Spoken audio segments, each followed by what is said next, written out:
ګران اوریدونکو السلام علیکم. ستاسو پام راړوم د نن ورځې تازه لنډو مهمو خبرونو ته.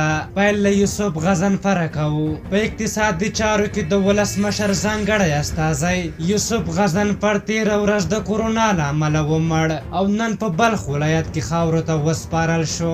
ولسمشرۍ ماڼۍ د ولسمشر د ځانګړي استازي محمد یوسف غضنفر غیبانه جنازه نن د ولسمشر غني د هغه د مرستیالانو او د کابینې د غړو په ګډون په ار کې ترسره شوه. امرالله صالح د ولسمشر لومړی مرستیال امرالله صالح وایي فکر کوي چې هیوادوالو کورونا وبا ته ماتې ورکړې. نوموړي پر خپل ټویټر لیکلي چې که څه هم دا مسلکي قضاوت نه دی خو په خبره د محاسبې له مخې هیوادوالو د دې ناوړه وایروس منحني د سنتي او کورنیو درملو په واسطه ماته کړې. عطا محمد نور د بلخ پخواني والي عطا محمد نور ویلي چې له ولسمشر غني سره د شوې هوکړې له مخې روغتیا وزارت ته نوی ټاکل شوی وزیر احمد جواد عثماني د ده لخوا ورمعرفي شوی. عطا نور زیاته کړې نږدې راتلونکي کې به د ده لخوا نور کسان هم ولسمشر غني ته ورمعرفي کړل شي. کابل انجینیر رشاد احمدزی چې د ولسمشر غني له خپلوانو څخه دی د کابل ښار په شپږمې امنیتي حوزې کې وژل شوی.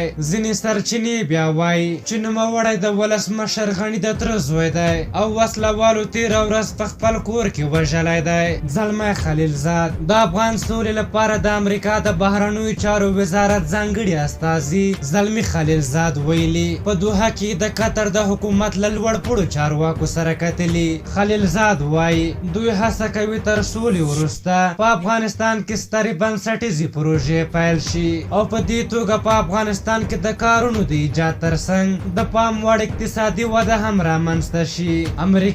امریکا تر ټاکنو وروسته یو شمېر سرتیري په افغانستان کې پرېږدي. سپینې ماڼۍ د اوس لپاره هوکړه کړې چې له ټاکنو وروسته به هم په افغانستان کې یو شمېر سرتیري پاتې شي. راپور وایي چې اوس مهال د امریکایي ځواکونو وتل د افغانستان په وضعیت پورې نه بلکې د امریکا پر ولسمشرۍ ټاکنو پورې تړلي دي.